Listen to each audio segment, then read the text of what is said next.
What's up, everyone? Aaron Nagler here with Cheesehead TV, coming to you live Friday afternoon. The Packers have got their final injury report out prior to taking on the Buffalo Bills, and I thought I'd jump on and say hello to you fine folks. See what's on your mind prior to Sunday's game, answer any questions you have. Just going to send out some tweets here and let people know that we're chatting. Always good to see everyone here on Friday prior to the weekend saying what's up. Yeah. So I hope you had a good week. The Packers have been practicing, and Aaron Rodgers has been on the practice field. Obviously, on Fridays, the Packers don't practice on the field. They have meetings. They hold their last practice of the week on Saturday. But as the injury report reads right now, and reading between the lines with Mike McCarthy, I would be very surprised if Randall Cobb plays on Sunday. They had a hamstring injury pop up Wednesday heading into Thursday. When his name was first on the injury report, he went from being listed as a limited participant to did not participate for today's action. That tells you, coupled with McCarthy's response this morning when asked about it, you can pretty much bet that Cobb will be shut down for Sunday. Saying hello to you fine folks here on the old chat. How do you feel about Sam Shields' done on his comeback tour? Oh, I thought he played pretty well last night. They needed him in a spot start because of the injury to Aqib Talib, who's been placed on injured reserve out there in L.A. They're going to need him, obviously, now here down the stretch. I thought he looked good. Now, of course, it's all about, can he survive the hits? Is he, going to end up with another concussion? We can only wait and see. But he looked good. Will Pettine take a head coaching if Mike is fired? Whoa! Week three, people guessing about interim head coaches. I mean, I know they look bad against Washington, but let's all slow down. That's not the way Mark Murphy operates. It would take a cataclysmic event for Mark Murphy to fire Mike McCarthy during the season. I don't see that happening. Minnesota plays Philly next week. 1-3-1 start for them. It's a possibility. As Mike Zimmer said last night, that is the worst his pass defense has ever looked. Now he's going up against one of the pretty incredible passing offense that we've seen in the league for quite some time. But that said, they have struggled defending the pass, and the Eagles know how to sling it around. Who plays in the slot instead of Cobb? St. Brown? I doubt it'll be St. Brown, who has not yet been active this year. I actually just wrote about this in my preview and prediction piece at cheeseheadtv.com, which you can go look at when we're done here. But I tend to think it'll be a mixture of a bunch of different things. I think they'll run, you'll see a few more multiple tight end sets that'll enable the Packers to kind of dictate things, keep the defense in base. Then you can run Jimmy Graham in the slot if you want. You can lose Kendricks as kind of a move/slot guy. I think they'll also probably give a few more snaps to Marquez Valdes-Scantling on the perimeter and put Devontae Adams in the slot, much like they used to do with Jordy Nelson, kind of feature him there. The other thing they can do is use Ty Montgomery as a straight-up Cobb replacement. Clearly he can handle the backfield duties that Cobb has a handful of times per game, and he has all the ability you need to put him in the slot. And he's done a lot of stuff there already throughout his career. So I think it'll be a healthy mixture of those elements. I don't think there's a straight, this is how we replace Cobb, but I think you'll see some of all of that. We need to start putting Jimmy Graham to use all around. Mark, I agree. He was taken off the injury report today, so that's good to see. That knee injury had it out of practice on Wednesday, but back on the field yesterday, and no questions heading into Sunday, he will play. Can we sit McCarthy also? Patrick, that would be interesting. What does our defense need to do in the next few weeks to beat the Rams or keep them in check? Oh, John, let's beat the Bills first, shall we? I can't imagine that Packers defense that we've seen through the first 3 weeks facing the Rams. The good thing is that's not the defense that will be facing the Rams. The defense that coalesces over the next few weeks, that's the one that will. But let's take it one game at a time, shall we? How long until QBs in the NFL start flopping for flags? Well, we saw Big Ben do it the other night against whoever it was they were playing, Tampa Bay. He got hit, he got brushed on the helmet, and he fell down like a total basketball flop. I think, it'll be dependent on the QB, but I don't think for a second that one or more guys won't start doing it. The Packers are not going to go after Le'Veon Bell, right? No, that is correct. They will not be going after Le'Veon Bell. I think I'm going to get this question. This is a new BJ Raji. It's going to be like 10 years from now. We're going to be a decade on, and people are going to be asking me about possibly trading for Le'Veon Bell. If Byron Bell struggles at guard, can we put Jamal Williams, Swaggy, can block? I think the solution for having Bell in at guard, which sure looks like that's going to happen, I think you're going to see a return of an old McCarthy wrinkle where he has a tight end in the offensive backfield directly behind the offensive guard. We saw that back in the day, 2010, 2011, when the guard play was suspect. And well, actually, prior to it, it was like 2008, 2009. He used to do that. And it worked to good effect. And I think you'll see some of that on Sunday, where maybe it's Mercedes Lewis or maybe it's Lance Kendricks lined up directly behind Byron Bell on some obvious passing downs, just to give a little extra protection there to the interior. Next, she said TV story, find BJ Raji. I like it. How do you feel about the NFL releasing a how to tackle the QB video? I put it up on my Twitter feed. And as I said on my tweet, this league is on drugs. That's all I can say about that. I mean, it says something that after I put that video up, I had many, plural tweets asking me if that was a parody or not. That's where we are. Josh Jones reactivated Twitter account. I know, I saw that, David. And then I saw David Bakhtiari telling him to be quiet. For those of you who aren't on Twitter or maybe missed it, I think it was last night, Josh Jones tweeted out, I can't wait to say I told you so, or something to that effect. And David Bakhtiari responded with, say less, ...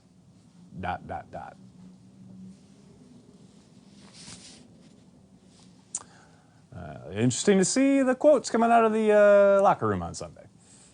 How about those Vikings losing last night? Kelsey, it's always a great day when we're watching the Vikings lose. No doubt about it. Ryan, I did just extensively answer the Cobb question.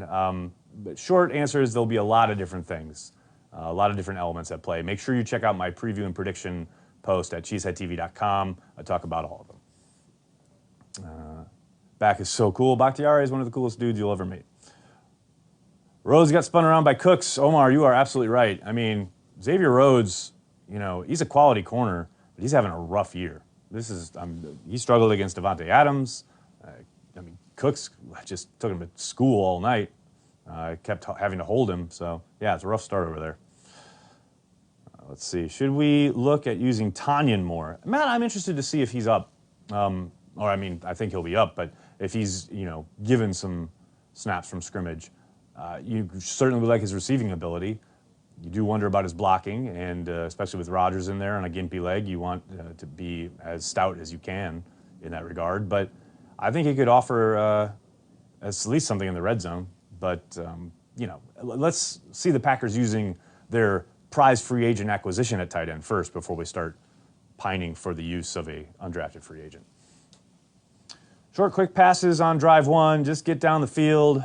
Punting on every first drive is stale. Daniel, it's really interesting, too, because they were really good on opening drives the last few years. And this year, it has been just hard to watch.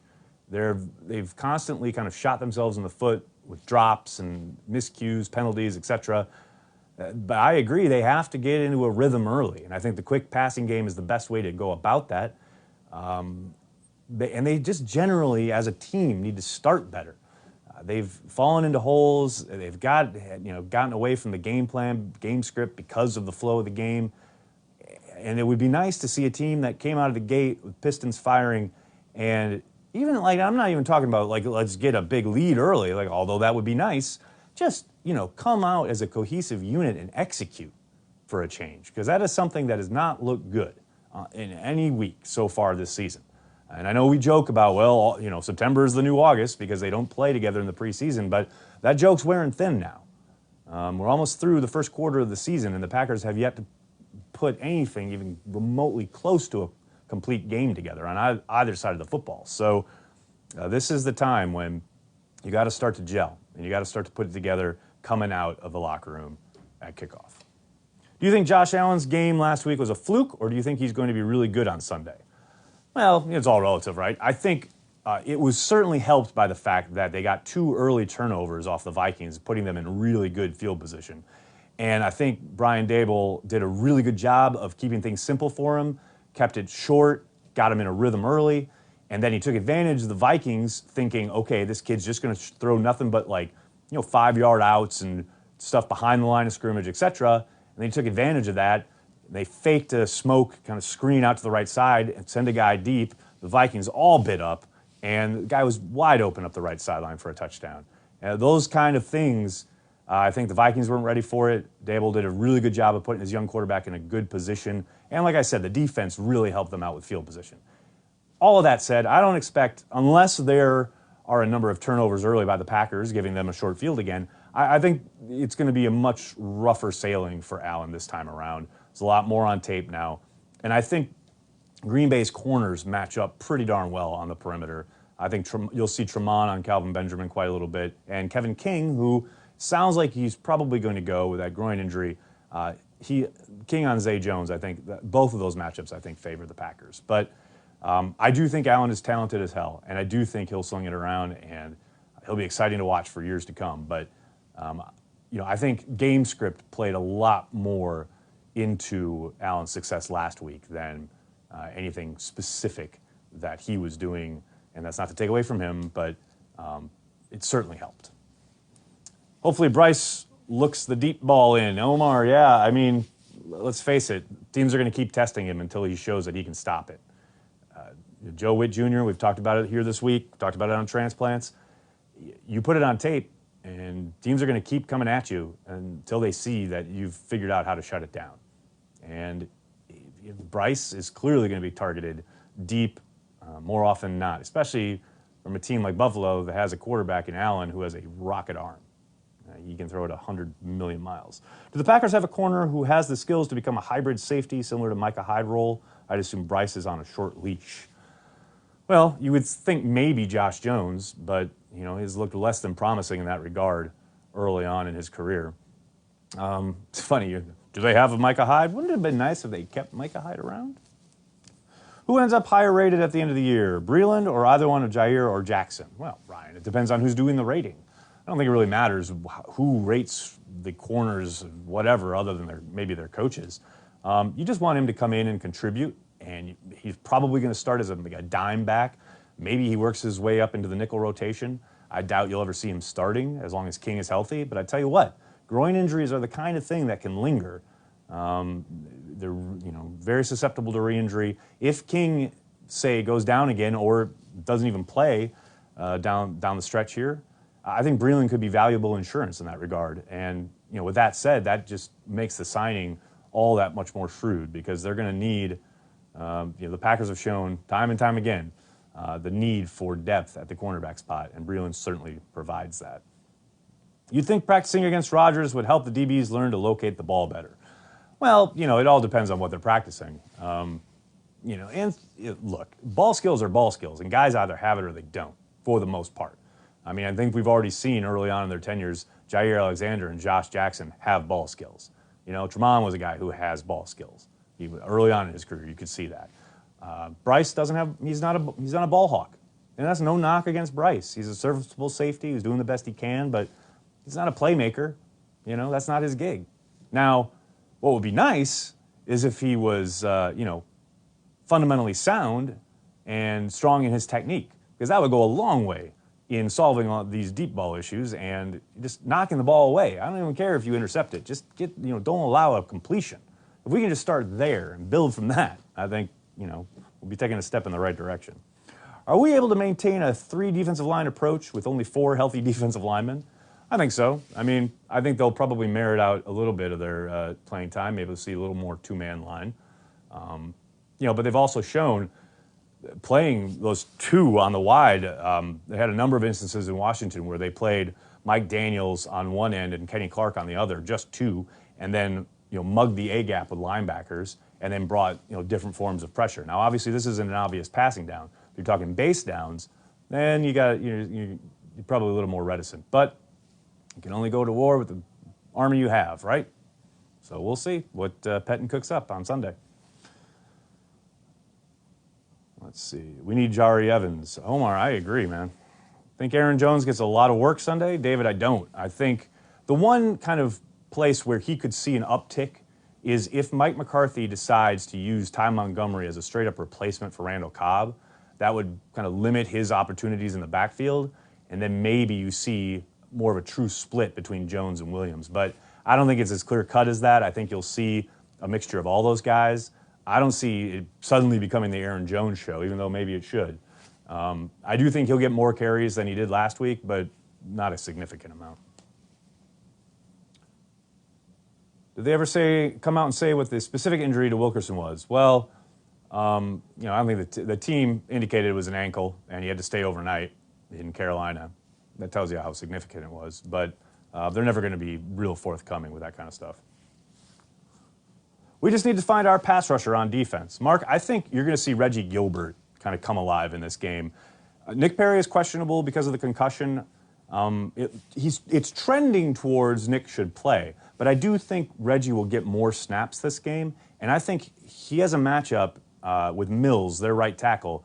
I think that really favors Reggie Gilbert. Mills is a bit of a mauler. He's a bigger guy, but Reggie Gilbert's got the kind of bend that has given Mills trouble from time to time. I think you get him on some obvious passing downs, some third downs, get him after the quarterback. I think that's something where we could see at least a little bit of life in the Packers pass rush. Who is the one guy the Packers could trade for at the deadline, Jared? I have no idea. Ask me closer to the deadline. What's my score prediction? Check cheeseheadtv.com right now. It's right up there in my preview and prediction page. This has been a tease. Business, we call that the tease. We got to beat Buffalo. You ain't kidding. Someone said yesterday on the chat, imagine like all hell will break loose if they lose to Buffalo. I don't think all hell will break loose, but it'll be ugly. It'll be depressing around the Packers if they lose to Buffalo, especially because they don't have the excuse of new quarterback snuck up on them, all the stuff that happened with the Vikings. The Packers don't have any excuses. They know who the quarterback's going to be. They've got tape of him. They know they're the better team.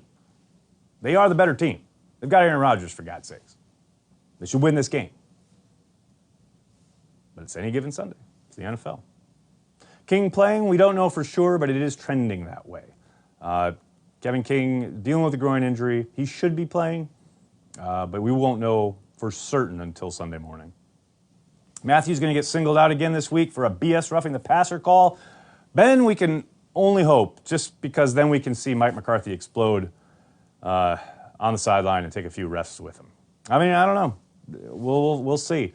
It's interesting. The whole Matthews thing is interesting because we've seen, especially the last 2 weeks, the ridiculous calls that have been put on Matthews, and his response in the locker room each time is one of frustration. And this week, he said that he talked to Mark Murphy, who is on the competition committee, who are the people responsible for this mess. And Mark Murphy told him, keep playing the way you're playing. It's the president and CEO of the Green Bay Packers, member of the competition committee. Point blank told him, keep playing the way you're playing. And this was after a 2-hour meeting that was held by the competition committee to clarify the emphasis on rushing the passer, where they put out that ridiculous video and basically told these pass rushers, guys like Clay Matthews, that they have to defy the laws of physics. So how can Mark Murphy sit there with a straight face and tell Clay Matthews, keep doing what you're doing, when he knows darn well he just had a meeting that said, oh, what Clay Matthews has been doing is going to draw a flag? Mark me down as confused.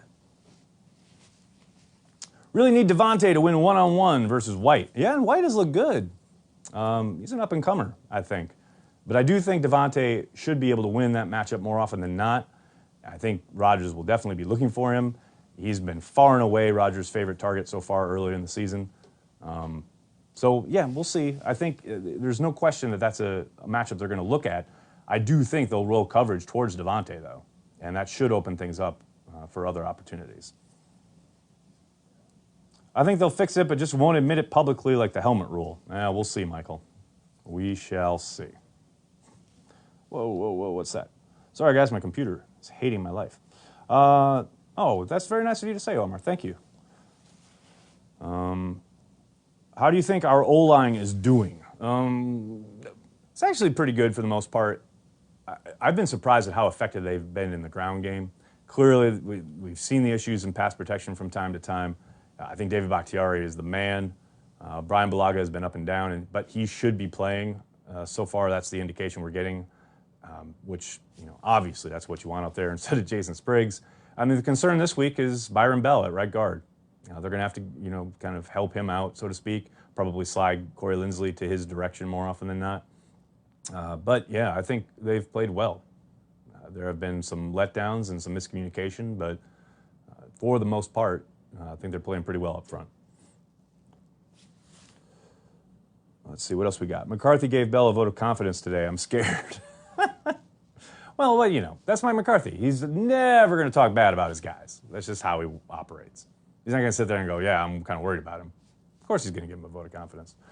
Is it me or do we go away from the quick hitter throws last week far too much? Greg, I couldn't agree more. They continue to try and find these long developing, routes down the field.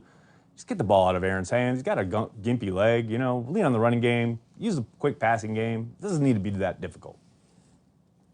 All right, let's take one or two more here. Le'Veon Bell is never going to be a Packer. Thanks for playing. Gmo is playing outstanding. I could not agree more. I said on Transplants on Wednesday night, I think he's been the most consistent Packer on offense. He's been just down in and down out, really outstanding. And then he's been contributing on special teams too, highlighted, of course, by the blocked punt against the Vikings. But yeah, I think pound for pound, he's been the most consistent player on the offensive side of the ball. No doubt about it. MVS with an uptake this week. Well, David, I think you'll see more snaps from him. I don't think there's any question there.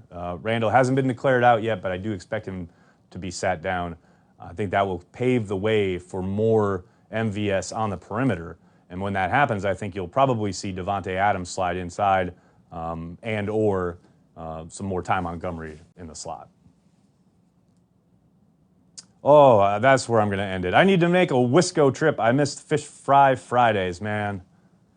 Fish fries. You know what? Corey Banky's in Wisconsin right now, and he's probably going to a fish fry tonight. And I'm stuck here in New York not having a fish fry. He's probably got a Wisco Disco or a New Glarus in his hand right now. All right, I'm going to have to leave before I get too jealous. I can't thank you guys enough. Thank you so much for all the questions. I'm sorry if I couldn't get to yours. They do fly by rather fast, but make sure you're checking cheeseheadtv.com for all the latest on the Packers, including my preview and prediction. Just went up a little while ago. Make sure you're here on Sunday. Cheesehead TV, I'll have our watch party without Corey, who will be at the game, but I'll be on our YouTube page exclusively, chatting with Packer fans, watching the game, undoubtedly drinking some beer, so stop by for that. It'll be a lot of fun. Speaking of YouTube, subscribe to the YouTube page. You're obviously on Facebook, so thanks for that. We're everywhere. Wherever you are, we're there. We're on Instagram. Check out our Instagram page. And if you're on the go on a Wednesday night, we stream Transplants to the Instagram page. So wherever you are on the internet, that's where Cheesehead TV is. Thanks a lot, everyone. Talk to you Sunday.